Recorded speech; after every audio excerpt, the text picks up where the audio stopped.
pocket.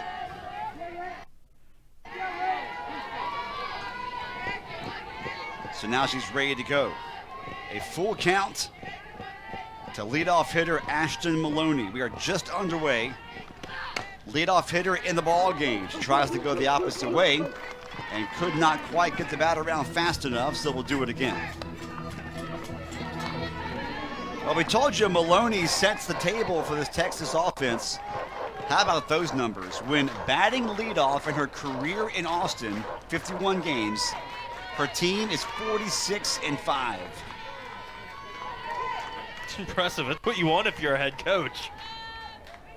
She found her way to the top of the order and never left. How about that? Raylan Chafin comes back. And then the hitters on both these teams. This is going to be great matchups, just each at-bat. Every single pitch we see, every single at-bat, it's going to be just a challenge of who can beat who. And Raylan Chafin gets the first victory of the day with the strikeout.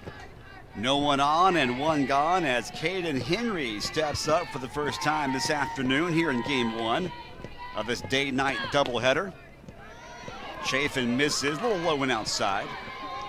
Henry is a get-on-base machine, a 5.06 average. Yes, you heard me right, a 5.06 average with an on-base percentage of .563. Also a slap hitter, although she does have a couple of home runs on the year. Hits one right at Edwards, and a diving grab and a web gem for out number 2.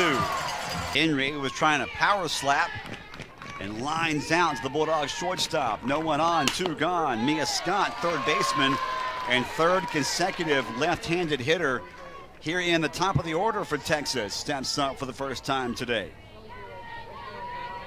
A senior. And there you see her impressive numbers on the year. She's batting .460 coming into the weekend.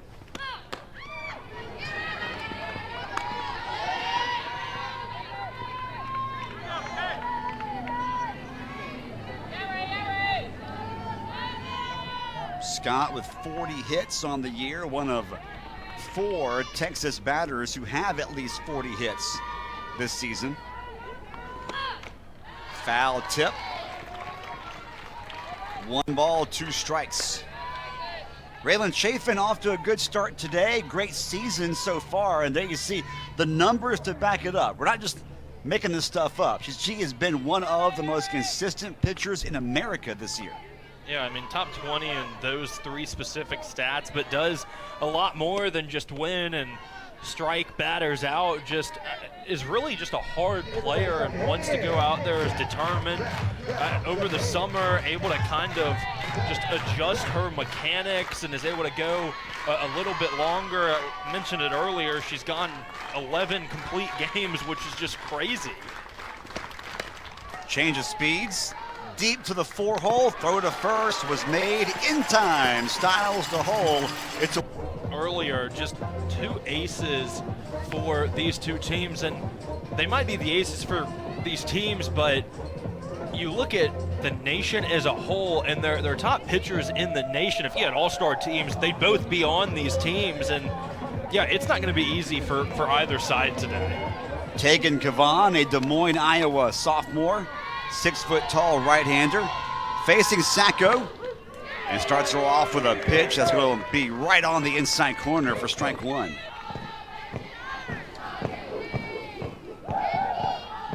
Kavan's ERA 1.58. Check a swing on a ball that's high. She did not go around on the appeal, and the count evens up 1-1. It is Bark at the Park day for this doubleheader, so a significant number of fans in attendance have brought their canine friends to News Park. And I'm sure we're going to see several of them throughout the broadcast. There's one right there. Cody, you should have pulled a Kirk Herbstreit and brought your dog up in here. I don't think my dog is as well behaved as Kirk Herbstreit's. I don't think we'd have much luck. You haven't trained Whiskey to be a to be a service animal yet?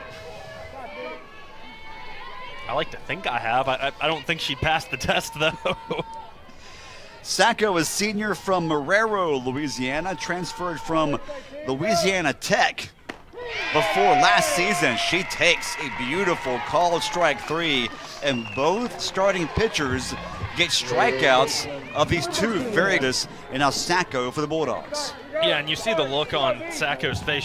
It's going to be a tough day for hitters and pitchers, and so far going in the way of the pitchers. It brings up Nadia Barbary, who we saw highlighted on that graphic showing State's lineup, because Barbary, as good as Sacco has been, one of the reasons why Sacco has been effective hitting leadoff is because Barbary's behind her batting .370. Yeah, I mean, just you take a look at what she's done this season, but just over her career, just improving season to season, and it's been paying off for her and the Bulldogs. And like I said, it helps when you have a leadoff hitter that gets on base 61% of the time. So it just brings in runs early on for you if you're the Bulldogs. That ball is down and away, and the count is 2 balls and a strike. Yeah, to your point, Cody, Barbary's first 2 seasons, she hit just under .270, hitting over 100 points better than that so far here in 2025. I mean, you even look at the home runs, too. 8 of them in those 2 seasons, and I mean, 34 games, this being the 35th game into this season, already has 7 of them. So just improvement across the board for Nadia Barbary. It's paid off for her and for her team. So far here in 2025, the Bulldogs are 28-6 overall, ranked to the top 20, as high as 18th. 5-1 in the SEC. They swept Auburn at home. They took 2 of 3 from Alabama on the road in their last SEC series 2 weeks ago. Barbary hits one into the air, foul territory. Could be a play, but Mitchell at first base runs out of real estate. And so we'll do it again as Barbary stays alive, counts full at 3-2.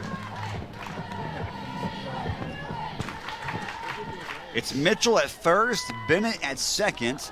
That's the right side of the Longhorns infield. On the left side, it's Good at short, Scott at third. Payoff pitch into the air, shallow right field. Calling for it is Bennett. And the Texas second baseman makes the catch for out number 2. So no one on and 2 gone. Let's take a deeper look at this Texas pitching staff. 3 active pitchers, Cody, with 30 or more career wins. Our starter today, Kavan, 18 Ks against Texas Tech last month. That's the most for any pitcher in the Burnt Orange. 2006. That's a quick out right there as Blaine pops out to Good at short. No score through first here in Starkville. Nadia Barbary just able to locate, field it, and make the play at first. That's not. It looks simple, but that ball is moving quickly and is hit hard. So just a good job from her. They call it the hot corner for a reason. Barbary at third, Edwards at short. They've both made some good plays here early defensively for the Bulldogs. Stiles is over at second. Hull is your starting first baseman as Mitchell, the 5-hole hitter, steps up for the first time today for Texas and takes that ball up and in, and the count's even at a ball and a strike. Texas as a team offensively, when I say they're good, that's an understatement. I mean, they are one of, if not the best, 1 through 9 lineup in America. A lot of the reason why they are ranked number 1 currently in the nation. I mean, are you saying there's a correlation? I think there is. Maybe a small one, but it's there. Yeah, there is a reason Texas is number 1 in the nation. Like you said, the lineup, and then you look at everyone that's in the circle for them. Just really the roster from top to bottom. Coming into the weekend, 5 hitters batting .400 or better. and also 5 hitters with an on-base percentage of 500 or better. 2-2 to Mitchell, swing and a miss. Chafin gets her second strike. And this is one of the things about Raylan Chafin. Once she gets on a roll too, it's hard to stop her. If you can kind of just get through the first couple of innings and maybe get a couple of hits if you're Texas, it makes it a little easier on yourself. But we're 5 outs in, and Raylan Chafin is just dealing right now against the best lineup, stats-wise, that she's faced this year and might face all year, as Katie Stewart steps up and takes that one for a strike, and the count is quickly 0-2. Frankfort, Illinois sophomore, right-handed hitter Katie Stewart, batting .378 with double-digit home runs on the season. That is a beautiful breaking ball that's in there for called strike 3, and the first 6 faced by Chapin have been retired in order. We go to the home half of the second in Starkville. No score yet between top-ranked Texas and 18th-ranked Mississippi State. There you see on your screen the head coach of the Longhorns, Mike White. Perhaps one of the most impressive stats I've seen regarding any coach in America that doesn't have a national title is that top line right there. Dating back to his days as the head man at Oregon, has made at least the Super Regionals every single season as a head coach. Yeah, just really impressive. The consistency is what's key to that. The product that you're putting out, just consistent across the board wherever he's been. And you talk about it, still hasn't gotten the national championship, that 22 season and that 24 being runners-up, still trying to get over that final hump, but just giving himself a chance each and every year. Has not been able to get past the Oklahoma Sooners, as Edwards pops that up and it drops in for a base hit. Thought Bennett was going to grab it and moves out of the way at the last second. Finally gets a hit on the board for either team. The wind is blowing out that direction, but that ball died, I think, quicker than Henry thought it would. Henry is your starting center fielder with Maloney in right and Stewart in left for Texas. As Kiara Sales, the Jasper, Texas junior, so a Texas native for the Bulldogs, steps up to face one of her home state schools.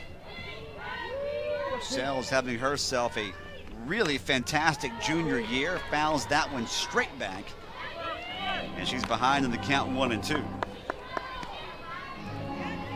Edwards is the first base runner of the ball game. She's at first base for State. We'll see what the Bulldogs can do with a leadoff single. 1 on, no 1 out. Sales will take that one high and outside as Kavan wasted the 1-2 rise ball to even the count at 2-2. Sales followed by Bernardini, and then barring a double play, Sosa will step up for State. If anybody else reaches, Hull will also step up. Big time miss right there. Kavan fools Sales, and she records and it hits Bernardini on the left elbow. Bernardini has now reached base safely in 14 straight games. And the Dogs have to be a tough competitive game. Take what you can get, however you can get on base. And Mississippi State in this second inning getting 2 on with only 1 away. And you talk about some of the power this team has. This might be the person you want at the plate. Lexi Sosa has been struggling a bit in SEC play, but overall has been one of the best power bats for the Bulldogs. She is in the hole, though, quickly, 0-2 in her first appearance against Tegan Kavan.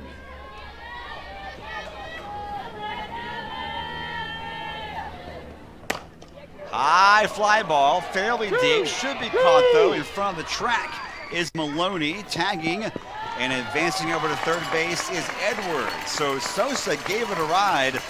Got a little too far underneath that one though, Cody, and she is retired for out number 2.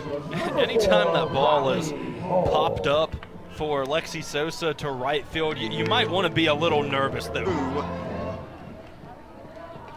Their game plan for if the Bulldogs try to steal seconds, maybe try a double steal if the Longhorns aren't paying attention. A lot of things the Bulldogs like to do as far as base running in these situations. So Texas calls time to discuss all of that as the veteran first baseman Hull steps up for the first time and takes that one upstairs.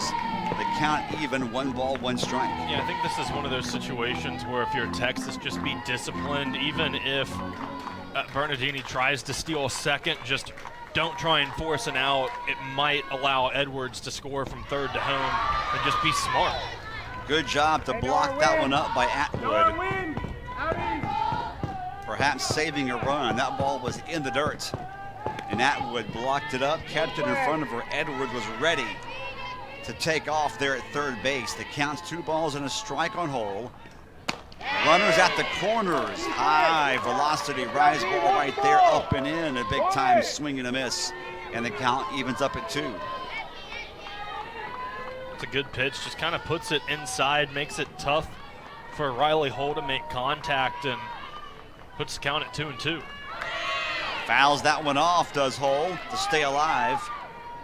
It's a good defensive swing. Hull, the senior out of Kentucky, was a member of that super regional team for the Bulldogs 3 years ago as a freshman. So Texas does not defend that, I think, the way they had planned, and the Bulldogs take advantage of it. 1-0 as we head to the third. One early in this one. Yeah, pretty lengthy little sequence, but works out for Mississippi State. And you and I kind of talked about it with just that situational base running, the kind of tricky things that Mississippi State likes to do. And if you're Texas, kind of just need to be disciplined and don't try and force it. If Bernardini wanted to steal second, give it to her, because you try and make that out, there's a chance Edwards scores, and that's exactly what happens. I'm not sure that's exactly what head coach Mike White early dialed up in that scenario. Katie Simons will lead things off for Texas as the bottom 3 in the order are due up for the Longhorns, who trail for the first time today. 1-0, Bulldogs on top. It'll be Simons,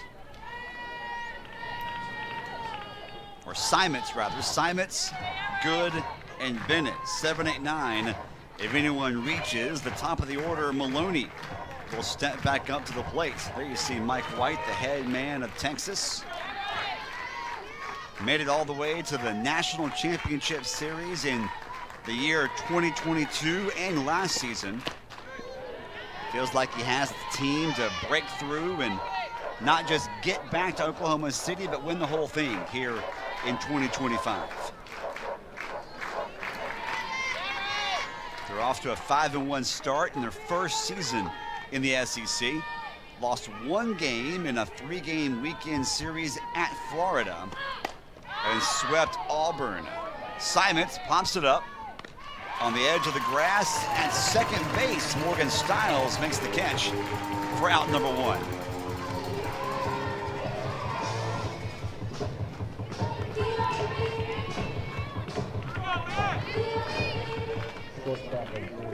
No one on, 1 gone. Leanne Good, the shortstop, steps up for the first time today. Right-handed hitter. A .348 hitter batting in the 8-hole. That's how good and deep this Longhorn lineup is. See what you did there. Thank you. Playing shortstop this year, was not supposed to be the starting shortstop preseason, but Vivian Martinez went down with an injury, and Good has been forced to play in the 6-hole this season with good returns. I mean, she's not quite as good as Martinez, but she has been plenty good enough for Texas at that spot and at the plate so far this year. Really, you talk about a player that can do it all. Kind of can. Playing basically every position and hitting well. Hits one high and over the head of Bernardini in left. Off the wall, Bernardini throws it. Allows Good to get to first. 1 on, 1 out. I called it a leadoff single a moment ago.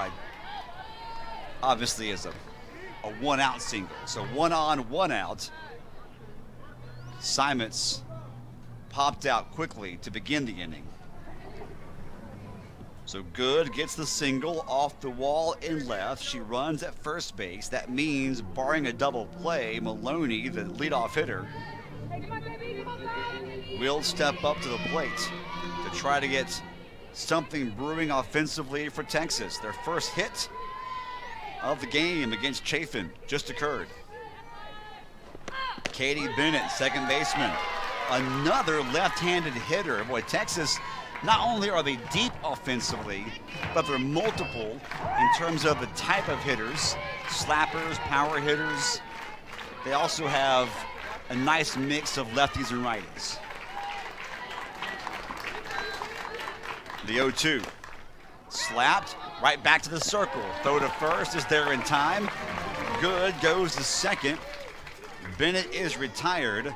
To second, get the lead runner out if she wanted to. Not sure the double play would have been there, but you're in that situation where getting 1 out puts 2 on the board and you just need 1 more to get out of the inning. So I think a good heads-up play from the Mississippi State ace.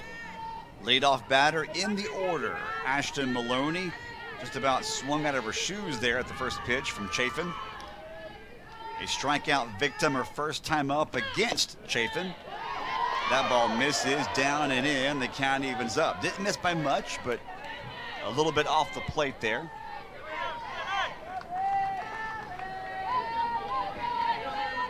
Maloney leads the team with 49 base hits, has driven in 16 runs. An RBI chance right here with 2 gone and a runner on at second. Pulls that one foul for strike 2, drops the bat in the process. And the count's a ball and 2 strikes on Maloney.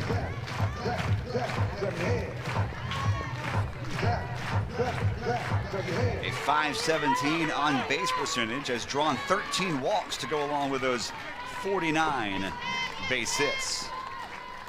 Good at second. And that's off the outside part of the plate, and the count goes even 2-2. Got a good crowd here on hand at News Park for an earlier than expected start time. Because of some rain that's going to move into the area tomorrow. We're playing a doubleheader today, a day-night doubleheader. That ball on the ground. Throw to first is there in time. Edwards, what a good job. She retires Maloney. Again, Dogs still lead by 1. You have schools from the West Coast, now in the Atlantic Coast Conference. And I don't know about you, Cody, I'm still trying to make sense of it all. Yeah, I would have to agree. I mean, it's just kind of a weird reality to live in. And I mean, you understand why it happened and everything. And I remember in the past couple of years, everyone saying it's the Pac-12 really that good. Well, you take a look at those teams in the conferences they're in now, and kind of feels like they're excelling in those conferences. Especially in sports like softball, where that conference was right there with the SEC as the 2 power leagues in America. Perhaps the weirdest thing, the California schools being in the Big Ten and the ACC. Yeah, I can't imagine that's easy.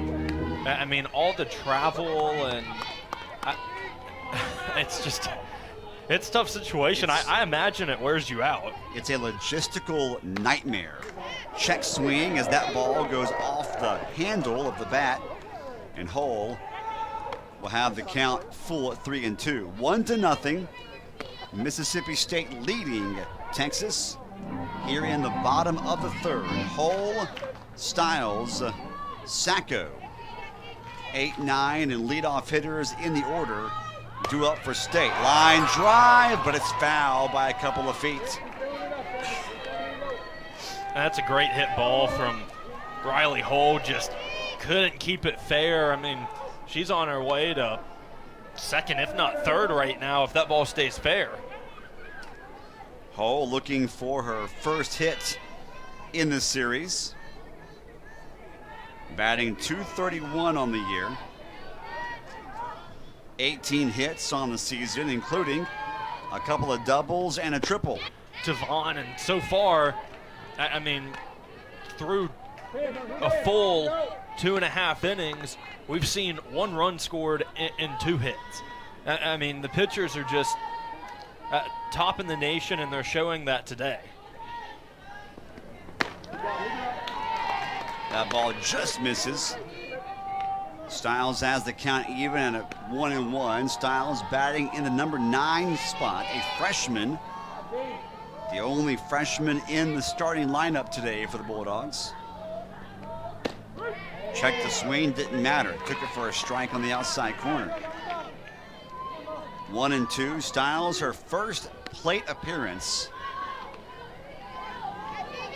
of the ball game. You got Sacco in the on-deck circle. Check swing, and the count remains 1-2. Check swing, foul ball.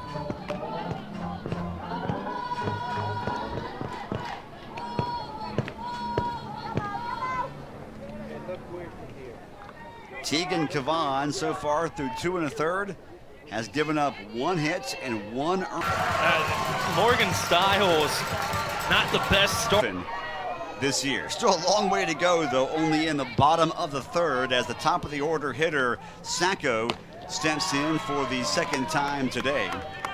She struck out looking her first time up against Cavan in the 1st. Styles, the first home run of the ball game for either team, her 4th of the season. And the 9-hole hitting freshman, Styles batting in the number 9 hole, a bit of a misnomer because she's hitting well over 300 on the season, but still, that was not exactly my candidate for who would have the first home run of the weekend for either team, the freshman Morgan Styles. I think that's what a lot of people kind of are thinking as well, but you're Mississippi State, or really head coach Samantha Ricketts, you wouldn't have it any other way. That ball taken for a strike as Sacco was taking all the way right there with a 3-0 count. So now a hitter's count, 3-1 to Sierra Sacco, who has 6 home runs on the season. That's 3rd most on the team. Lines one into left center. Sierra Sacco able to get on base as well, and then you got to deal with Nadia Barbary, then Jessie Blaine. Just this is the position you want to be in if you're a Bulldog. The Bulldogs have 3 hits as a team, and they are seeing the ball well here in the first 3 innings against one of the better pitchers in the SEC. Barbary fouls that one off. A drop ball for strike 1. Barbary popped out to second base her first time up. Batting just under 370 on the season. 7 home runs, which is tied for 2nd most on the team. Downstairs, and the count evens up 1-1. Sosa and Sells each have 8 home runs for State. Then Edwards and Barbary have 7 home runs each, followed by Sacco's 6 home runs.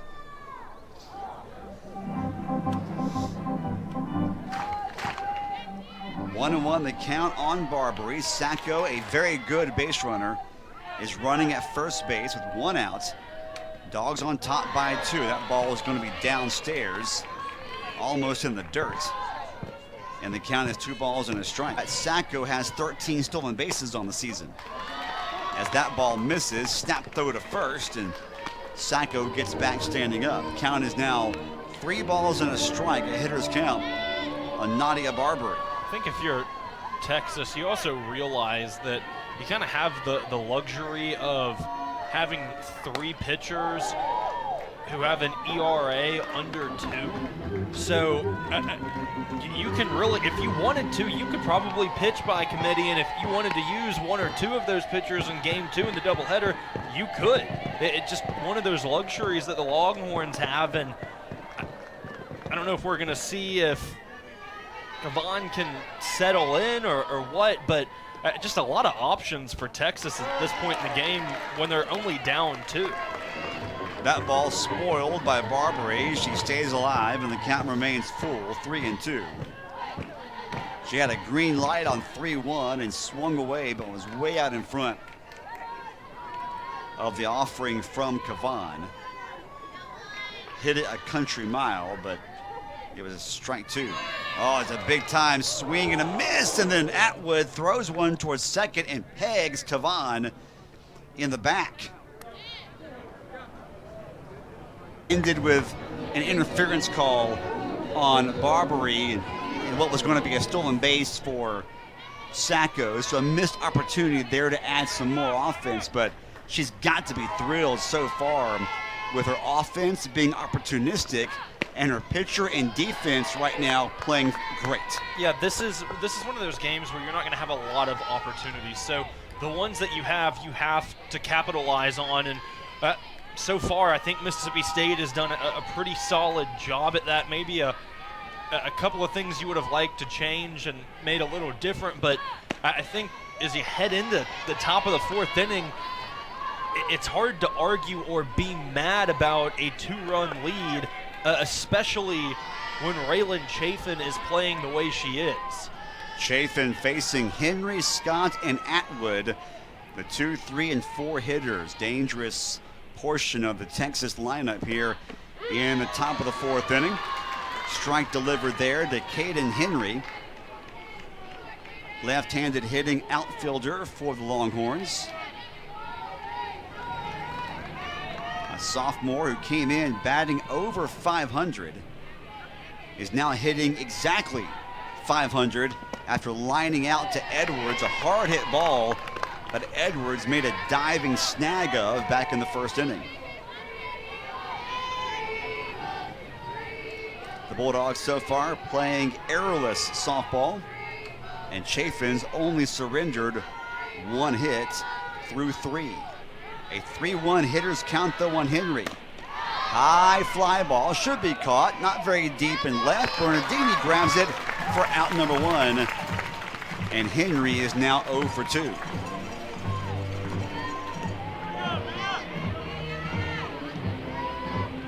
This is kind of one of those times you need to see some composure from Texas as well. This is going to be the 2nd time the lineup is going through facing Chafin, and whether you have success or not, it just hasn't been their day so far, and if they're still not able to make contact and get the ball in play, just trying to find a way to be patient, wait for their pitch, and see if they can make contact and get some runs on the board. It's not an easy task, but you get to number 1 in the nation by playing that way. They just have to find another moment to do that. A good swing right there, just a tad late for Mia Scott, the 3rd baseman for Texas. 0 for 1 today, a ground out to Stiles at 2nd, her first time up to end the 1st inning. Batting .455 now on the season. The 0-2. That's a breaking ball a change of speeds pitch, rather. I think another thing to look at, too, is the success Raylan Chafin has had in these first couple of innings.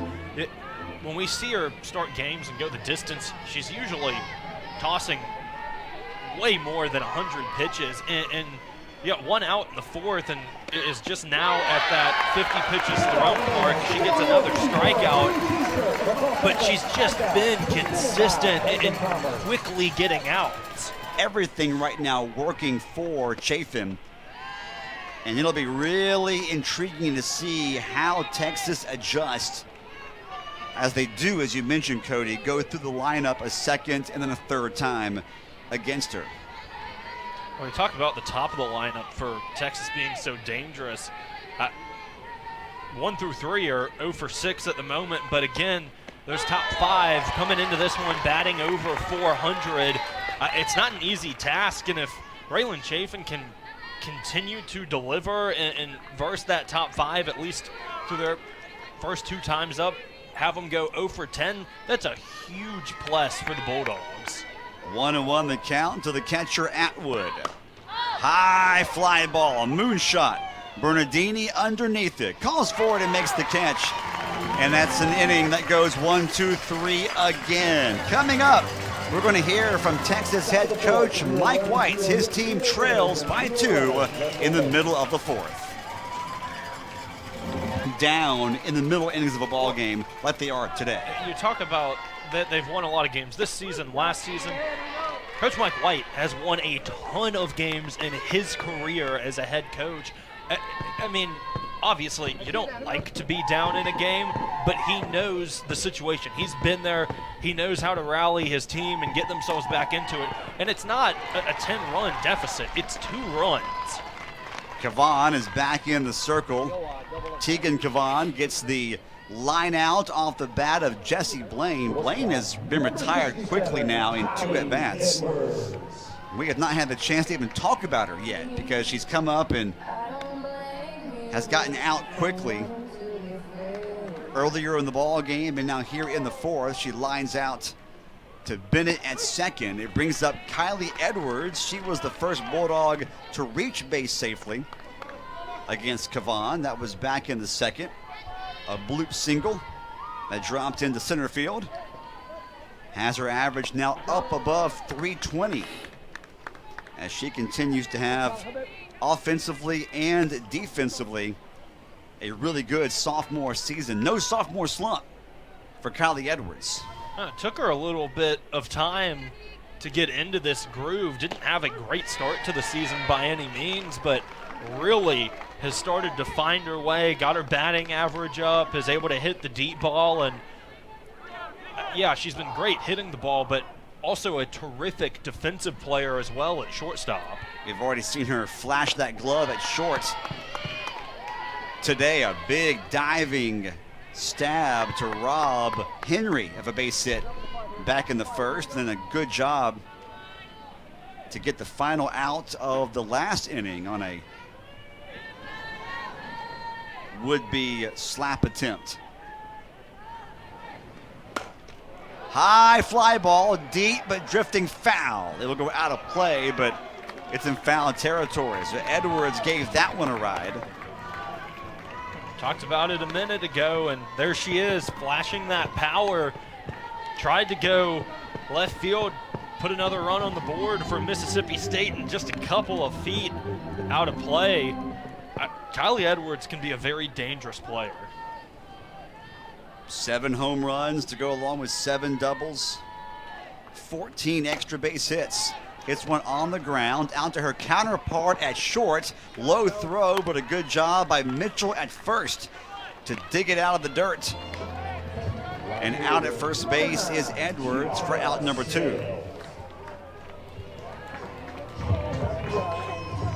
Good. A low throw, but Mitchell, a good defensive job there to retire Edwards for the first time today. No one on and 2 gone for Kiara Sells, who hits one right back to the circle. Kavan knocks it down, picks it up, throws to first, and 1, 2, 3. She retires State quickly in the 4th inning.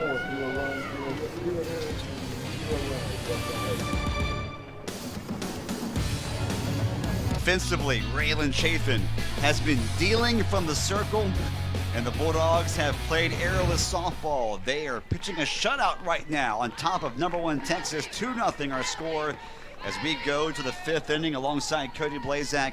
I'm Anthony Craven. This one has been, I think, even better than advertised so far through 4 innings. Yeah, I think coming into this one, we knew there would not be a whole lot of hitting, a whole lot of runs scored, or at least on paper, that's what it felt like. And so far through 4, that is the case. And I mean, there was a total of 4 hits in this game, only 2 runs against two of really some of the top hitting teams in the SEC and the nation. Texas just 1 of 13 as a team against Chafin. Mitchell trying to change that right here. Jolie Mitchell, the first baseman for the Longhorns, a right-handed hitter. 0 for 1. She struck out swinging her first time up back in the second. Still batting, though, over 400, and yet another Texas hitter with an on-base percentage of over 500.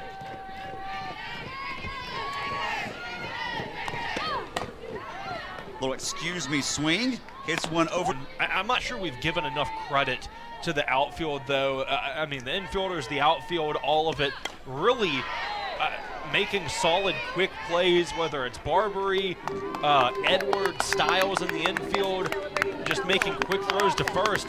We haven't seen much from the outfield, though, besides Bernardini earlier in the game making the quick relay throw. There just hasn't been much that has gone out there. Yeah, the few balls put into play by Texas have been mostly on the ground as Katie Stewart steps up. She's 0 for 1 against Chafin today. Struck out looking her first time up back in the second. Bats here in the fifth, has the count even at 1 ball, 1 strike. Bases are empty, there's 1 out. Stewart now batting .374 on the year.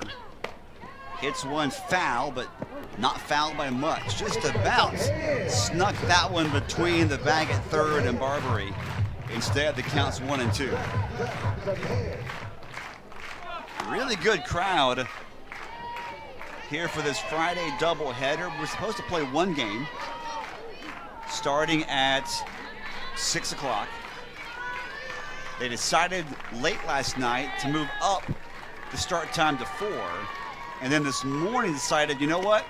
The forecast tomorrow is not good at all. Let's play a day-night doubleheader today on Friday. So a good old-fashioned doubleheader, the way it used to be back when I first started calling SEC softball. It used to be that you would have those doubleheaders on Saturday starting mid-afternoon. It made for a long day at the ballpark, but a fun day, and this will be reminiscent of that. Change of speeds, and Stewart. Luck with weather. Alabama series had to play a doubleheader. Northwestern series, which was last week, had to play a doubleheader, and now again this week. I mean, that is 3 weekends in a row of playing doubleheaders. Not really an ideal situation, but they've handled it well. You never know what to expect weather-wise in the month of March. Line drive, and it's gloved again by Edwards. And the out is recorded. We head to the 5th inning stretch. Dogs on top, 2-0. The SEC in it, and that's what makes this conference so special, is it's going to be competitive each and every week. There is not a week off, and you have to play your best if you want to be one of the best in the nation and in the conference. What's going to be intriguing to see this year, as it is most years, is what transpires as the SEC teams begin to play more games against each other. For most teams in the SEC, they've only played 6 conference games, 9 at the most. So we still got, for most teams, the majority of the conference season is still to come. How many RPIs will continue to go up versus how many will become stagnant as the league cannibalizes itself to a certain degree. I think the real interesting thing to look at with that too is you take a look at some of the teams that have been dominant in softball the past couple of years, specifically Texas and Oklahoma. They join. Those 2 programs have been dominant in themselves, winning championships, getting to the championship game. But now you get thrown into a conference that you can argue is much more competitive. Are they still going to be able to be as dominant as they were in years past? Bernardini hits one on the ground to Scott at third, and Scott throws across the diamond in time to get the out. So Bernardini leading off the Bulldog offense in the bottom of the 5th. Grounds out. No one on and 1 gone for the Bulldog DP, Lexi Sosa. You heard Texas coach Mike White when we were talking to him just yesterday, right? That was yesterday morning? Yeah, I This guess week. it was. It was yesterday. I've got my days all confused this week. Just earlier in the week, we think it was yesterday, we were talking on a conference call with Mike White, and he did mention that even though the Big 12 was and still is a good softball league, he admitted, listen, there were some weekends where you knew we might be able to get away without having to play our best this weekend. He said in the SEC, you don't bring your A game, you're losing. Yeah, you're going to be challenged every week. Right. I mean,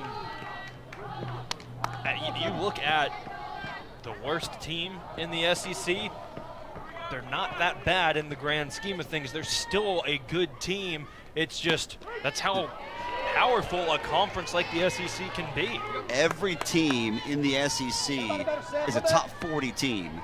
And if they can at least finish overall above 500, they'll be in a regional in the postseason. That's a fact.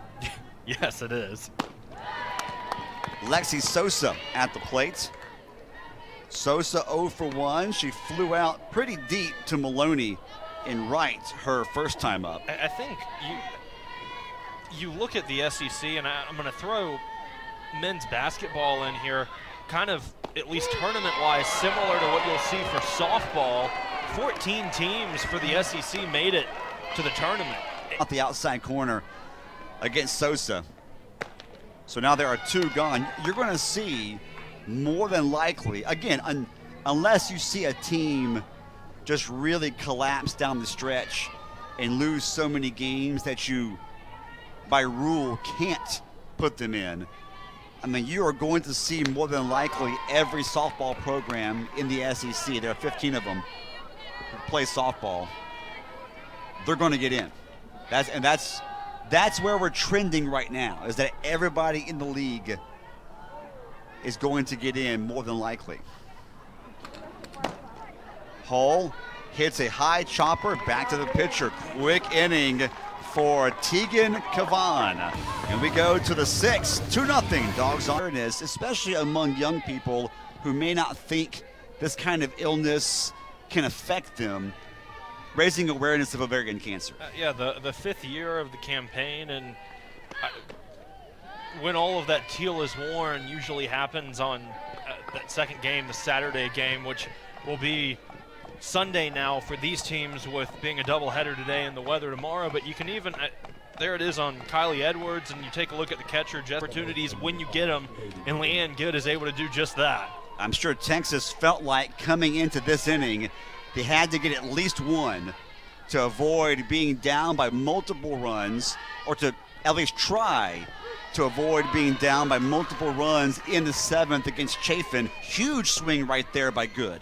I don't think it was a do or die inning, but I think it was one that you get a run, you feel a lot more comfortable, and you can breathe just a little bit. Makes a huge difference. Now you got Bennett up there, the 9-hole hitter, and that very dangerous top of the order is waiting in the wings with Maloney and Henry. Katie Bennett, 0 for 1 today. Grounded one back to the pitcher, her first time up in the 3rd. Bats here in the 6th with a 1-1 count. That ball comes up and in, almost hit her. 2 balls and a strike. So now how does Chafin respond after giving up her first run of the entire game? Got to stay calm, and I'm not sure that's really what you're thinking about at this point. I think you're wondering, we got top of the lineup coming back up after this. It'll be their 3rd time facing Chafin. Is there going to be a leash on her? How long are they going to let her go? What's the deal with that? I think it partially does have to do with how she responds here, if she can get a quick out, whatever it may be. But for both of these pitchers, really, I'm curious what the coaches are thinking, considering it's 3rd time batters are going around seeing them. Strike is called, so the at-bat continues. Count is now full on Bennett. A .347 hitter on the year. in 75 at-bats, has 26 hits. In this, her 34th start of the year. Has started all but one game this year for Texas, as she draws a walk, the first walk of the ball game issued by Chafin.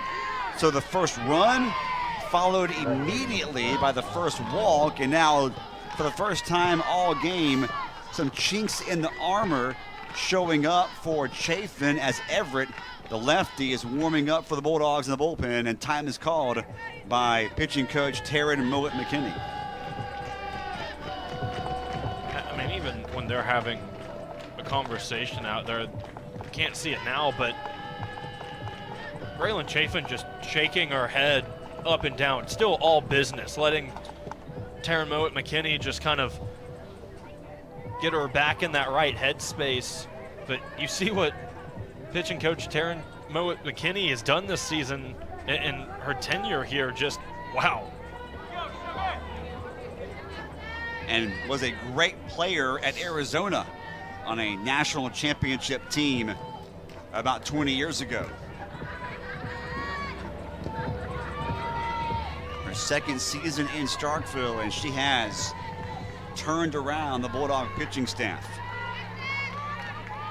During the offseason, she said, "I want to get Raylan Chafin in Starkville." Samantha Ricketts said they had one phone conversation, Chafin and Mowat McKinney did, in the offseason when Chafin made it known that she wanted to transfer. So the Bulldogs coaching staff called her up, and according to Ricketts, Mowat McKinney, as Maloney hits one in the left, and now the tying and lead runs are on for Texas, and still no one out to finish the story. But don't look now. Here come the Longhorns with two on base and no one out. This is what you have to expect from Texas. This isn't a team that's going to quit. Again, they're number one for a reason. If you're Mississippi State, you just have to play smart, limit the damage, get out of the inning. You've got a couple at bats coming your way. Take advantage, try and score runs then. Some fundamentally sound softball right there from both sides as Henry lays down the bunt, the sack bunt.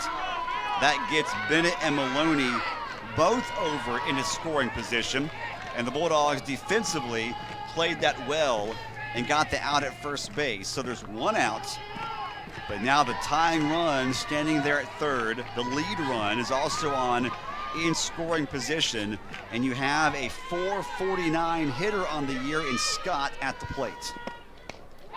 She fouls that one off. Boy, Scott wasting no time. So it appears to be one of the adjustments, third time through, is to swing at that first pitch strike from Chafin. Well, if she's consistently throwing strikes, not a bad idea. Just got to find a way to get it in play. 0-1 the count. 2 on, 1 out in a 2-1 ball game. That ball's low and outside. Count evens up as Scott refused to chase that one. Mia Scott, the left-handed hitting third baseman for Texas. There you see her bio. USA Softball Collegiate Player of the Year watch list. One of 3 Longhorns on that. Safely tagged. 2 outs now, considering that Reese Atwood is at the plate. Atwood, a chance here to give Texas the lead. As we're in the 6th, the Dogs are an out away from getting out of the Y. They've for Mississippi State after they've been in control for so long. In this inning, 3 runs on 3 hits. Goods homer got it started. And right now you've got Atwood on at first. That was Atwood's first hit of the ball game. Earlier in the inning, you had Maloney's first hit. Good, meanwhile, has been the best hitter today for Texas. 2 for 2 is she on the afternoon, including that home run. As Mitchell steps up, she lines one foul, first base side for strike 1. Looking towards the Bulldogs' 6th inning, it'll be the number 9 hitter Stiles, followed by Sacco and Barbary. That's a section of the lineup that's done some damage today for State against Tegan Kavan. I'm not sure you're upset about Styles going back to the plate when you just went down by a run. See if she can get herself on base, see if the top of the lineup can bat her in. And yeah, she might have hit a home run in that first inning, or excuse me, in that first at bat, but gives her a little bit to work with. Already had success, see if she can keep it up. An 0-2 count to the first baseman Mitchell with Atwood on at first. That's low and away. 1 ball, 2 strikes to count. Mitchell today 0 for 2. She struck out swinging back in the second and grounded out to Barbary at third, her last time up in the 5th. A 3-run 6th inning has given Texas their first lead today. Ground ball, gloved at first, but it went foul.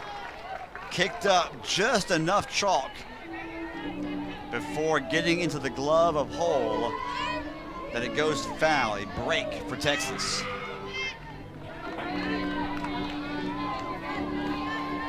I'm not saying I have the best view on a direct line, but I'm not sure that went foul from our angle. That was awfully close. The 1-2 again. Grounder to third. Throw to first is not, yes, it's in time. Got there and beat Mitchell by half a step. The inning is over. The Longhorns, though, score 3 runs on 3 hits. They lead by 1. While trailing after Texas scored 3 runs in the top half of the 6th. The pressure now on the Bulldogs. Morgan Styles had a big home run. Her first time up, and so far only time up against Tegan Kavan. A home run to left, back in the 3rd. She's in the hole, 0-2. Takes that one downstairs. Not a bad idea by Kavan. And a good take by Styles. A ball and 2 strikes to count. Styles, Sacco, Barbary, 9-1-2. If anyone reaches, 3-hole hitter Blaine will also step up. Comebacker. Kavan puts that glove cleanly, and it glances off her glove. That becomes an infield single, or not sure how they would score it. Either way, Styles would have reached. So it's one of those where sometimes your middle infielders don't want the pitcher to make a play on that. They'd rather it just let it go. But if you're the pitcher and you're going to try for it, you better make the play. I don't think they're going to argue if it's a successful fielding play, as it was, though. Right. Makes it a little easier on them. A little less work, watch pitcher do more of the work. Kavan has fielded her position well this afternoon. She's given up 3 hits. That ball is going to sneak through, maybe. Throw to first is a wild one. Sacco is going to take off for second. She rounds the bag at second. Atwood and the ball, but that's huge for the Bulldogs. Able to get a runner in scoring position. You still got 2 outs to work with and see what this team can do in a 1-run game. Time is called by Texas as pitching coach Patty Ruth Taylor steps back to the circle. That was a very fast conversation there with Kavan. You still have Gutierrez warming up. She's been back there, though, staying loose for a while. The right-hander. Kavan has gone the distance so far, just like 3 apiece. I don't think Maloney could have thrown that ball home any better. And Atwood did a great job not blocking the plate. That's interference. Did a really good job to get it and tried to apply the tag. Sacco just a little bit too fast and a great slide into home plate. Yeah, just a bang-bang play, and I think Sacco just getting that jump and running hard around third base to get home. It's what the Bulldogs needed, and not in control, but makes you feel a little bit better if you get into that 7th and final inning, at least of regulation, if it's tied at 3 apiece. So after a pitcher's duel for 5 innings, we've seen 4 runs combined here in the 6th inning alone. And State still going here with Blaine at the plate. Just 1 out. You have a pinch runner in Grassel at first base. Greta Grassel, a freshman, number 1, making her weekend debut, representing the potential winning run for State. Blaine hits a bouncer that will be thrown to first in time to get the out. Advancing over into scoring position is Grassel, and Blaine falls to 0 for 3 at the plate today. Ideally, you want Blaine reaching first safely, but I don't think a bad thing either. You advance Grassel to second, put her in scoring position, and Kylie Edwards, 1 for 2 today, really improving throughout the season. Now finds herself in a position, just needs to get something to the outfield and drop and see what Grassel can do. Edwards has gotten on base and scored a run here already in game 1 of this doubleheader. That's right, game 2 coming up about 40 minutes after game 1 concludes. No balls and 1 strike. Now the count's evened up at 1-1 to Edwards. 1 ball, 1 strike is the count as Edwards is 1 for 2 on the afternoon, a .320 hitter. Grounded out to her counterpart, Good, her last time up in the 4th. A base knock would give State the lead. A little high and outside. 2 balls and a strike. The Dogs have scored a run on a couple of hits, an infield single from Sacco, and an RBI base hit from Barbary. Swing and a miss as Edwards chased one outside, and the count evens up at 2 apiece. It's a great pitch to get Edwards swinging, just kind of threw her off and gets a big strike out of it. 5 hits in the ball game for the Bulldogs. That's a ball lined into right. Coming in and playing it well is Maloney. It hung up just long enough. She makes the grab. And we head to the 7th inning, tied at 3. From Mississippi State, I mean, that's a tough inning. You lead by 1 since the 2nd inning. You add to it in the 3rd, and you've led ever since then. And then out of nowhere, Texas puts together a couple of hits, and they take the lead, and then you answer. So it looks like we're in for a pretty good finish. Line drive on the ground, and 7th inning tied at 3. Line drive, drifting foul, and it lands about 10 feet into foul territory down there in right field. 0-2 the count on Seamitz, right-handed hitting senior. In the circle, number 25 in maroon, Raylan Chafin has gone 6 1/3, has allowed 3 earned runs on 4 hits, has walked 1, struck out 5. That ball's blocked up well by the brand new catcher, Wesolowski. You've got Wesolowski catching, replacing Blaine, and you have Barbary reinserted into the lineup at 3rd base after Grassel pinch ran for her last inning. The 1-2 to Seamitz. Breaking ball, and it just missed. I don't know how Seamitz did not swing at that one. I think this is... But a good take. There have been a couple I've thought about that throughout this one. I think it's just the ability of these pitchers and what they're able to deal. The 2-2. That ball is hit hard and far, but also foul and out of play. It will do it again.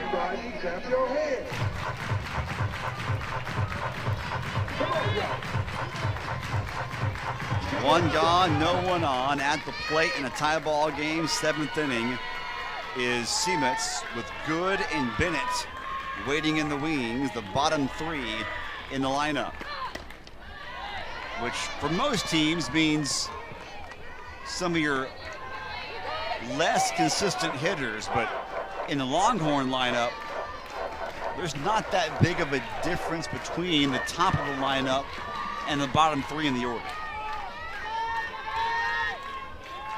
Perks of being Texas. It's how you get to the national championship 2 of the past 3 years. What a battle going on right here. That ball fouled off the netting right behind home plate. And Seamitz, the DP, really making Chafin work for it. 8th pitch of the at-bat coming up next. And Chafin's now thrown almost 100 pitches in the ball game. And again, Seamitz just fouls it off. 9th pitch of the at-bat. We see a couple of these in a game from Raylan Chafin. We haven't today. I think this is the first one, at least that I can think of, and it kind of sets the tone for that part of the game, so we'll see which way it goes. Off speed, and Seamitz out in front. Lines one, and that just about took someone's head off down there. Right past the Bulldog dugout, third base side. 10th pitch of the at-bat coming up right now. Chafin pitching to Katie Seamitz.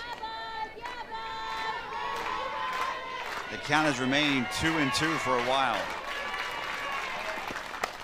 High pop up, fairly deep into left. Should be caught though. With 1 foot on the track, Sells hauls it in. Long battle, ultimately won by Chafin. That ball went a lot further than I anticipated with this high in the air that it went. Good job from Sells to really go further back than she needed to so she could range forward and make a play on the ball. But that's a big momentum boost for Raylan Chafin, Mississippi State. That long of an at-bat, you win it now, only 1 away from getting out of the top of the 7th. That's a big win for the Bulldogs. And now 2 gone with no one on, and Good steps back up. Leanne Good has had a, no pun intended, good day offensively. I'm sorry, I couldn't help myself. I knew it was coming, I just couldn't hold it back. I apologize to everyone watching. She's 2 for 2, the only player to have a multi-hit game for Texas today, so far at least. And it was her home run last inning. They got that 3-run rally started for Texas that gave them a lead briefly. She quickly falls into the 0-2 hole against Chafin, who winds and fires. Check swing. Does she go around? She leaned into it, but never got that bat around far enough. So the count now 1-2. That's a foul tip. Just got a piece of it. A big breaking ball right there. That fooled Good, but she got the bat around just fast enough that she will stay alive. Now over 100 pitches thrown by Chafin in the ball game. Game 2 of this day-night doubleheader coming up about 40 minutes after this one concludes. Just missed high and outside. Oh, like you said, a good day doesn't need to add to it if you're Mississippi State. the Longhorns have made Chafin throw a lot of pitches here in this top of the 7th. They haven't done anything with it yet, but they've made her really work to get these 2 outs.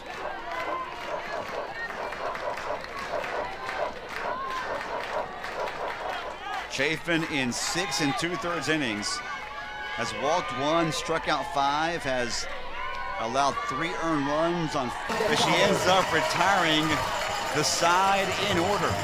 Phil Fire Department in the outfield, and they have been treated to a really good one here today. Game 1 of a doubleheader. We are tied at 3 here in the 7th inning. Bottom of the 7th. Home team could win it in walk-off fashion. It's Kiara Sells, followed by Lexi Sosa, and then Riley Hull, unless a pinch hitter is used by head coach Samantha Ricketts. Sells hits one foul.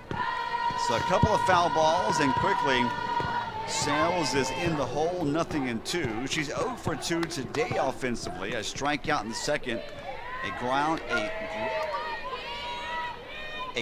out, not a grind out. That's something totally different. That ball is going to find right field. How about that? First hit of the ball. Many times, at least 3, to try and bat her in, because at a tie game, all you need is the one. That game-winning run is now on first base. All you have to do is bat her around. You and I were saying up next is Sosa. We forgot about Morgan Bernardini. She was actually replaced defensively by Kiara Sells' sister.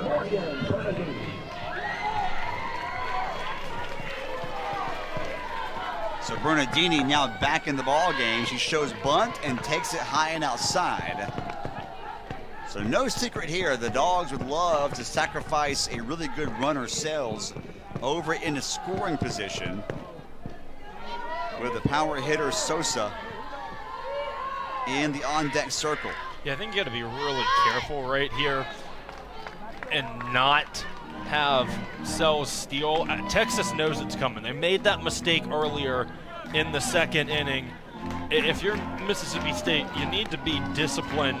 You might just want to see where the batting takes you versus trying to force a steal at a second. Bernardini could not get that bunt laid down. Now she'll swing away and chases a rise ball. Just got a piece of it. Foul tip. Strike 2 nonetheless. And how big would it be for Texas and Kavan if they can get a strikeout right here or a routine fly ball. A 1-2 count to Bernardini. Oh, a huge strikeout, swing and a miss. And that's the result of Bernardini not being able, Cody, to get the bunt down early in the at-bat. Runner on at first, 1 out. That ball is going to be below the knees. 1 ball, no strikes to Sosa. I think a good response, because it's tough when you give up the game-winning leadoff single in the bottom of the 7th. So just comes back with a good out and has to find a way to keep doing that. Sosa, foul ball, back towards the home dugout. Count evens up at a ball and a strike. Sosa 0 for 2 today. Flew out to right in the 2nd. Struck out looking on a borderline pitch her last time up in the 5th. There you see her numbers on the season. A .259 hitter, but 8 home runs to lead the team. She could end the game with 1 swing. Sells on at first. That ball's high. Good take by Sosa. Going back to Bernardini's at bat for a moment. Once Kavan saw that Bernardini was going to bunt, just rise ball after rise ball. So hard to lay a bunt down on a ball coming in and going up with that high of a velocity. Yeah, that's going to catch the inside corner. And now the count evens up at 2-2. Kavan able to take advantage of Bernardini in that situation, and even now really just mixing pitches up against Alexi Sosa, not really giving her anything she wants and kind of freezing Sosa is what it looks like. That's high, good take. Now the count's full. You've got, it looks like Ernstis, a pinch hitter, in the on-deck circle.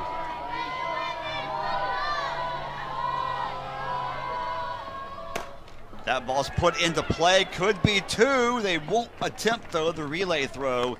Huge out to get for Texas as they erect, but simply toss it quickly enough to get Sells on the force play at second, and now a pinch runner will be used at first base as Abby Grace Richardson replaces Sosa at first base for the Bulldogs. Yeah, definitely not ideal if you're Mississippi State with that previous out. Still a runner on first. You would have liked to advance that runner, but I think key that the inning is still alive with the pinch hitter and Paige Ernstis.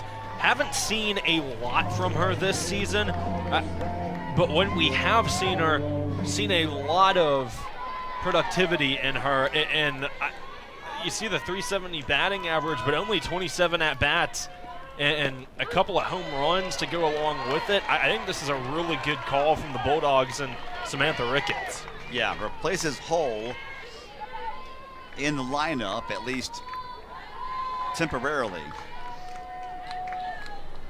Ernstis, a freshman, takes that one high. Count evens up. You mentioned already, Cody, limited activity, but in 27 at-bats has 10 hits, including 7 extra base hits. So 7 over 10 hits have gone for extra bases. Hits one foul for strike 2. That's going to land into the Texas dugout. Rolled up the net and took a hop into the Texas dugout. Kavan trying to get out of a jam here. Allowed a leadoff single to Kiara Sells, but since then was able to get Bernardini to strike out. Sosa reached on a fielder's choice, and now a 2-strike count to Ernstis, the pinch hitter. Good take from Ernstis, just being patient. One of our doubleheader, Mississippi State. Richardson scores the winning run. Ernstis gets the game-winning hit, and the Bulldogs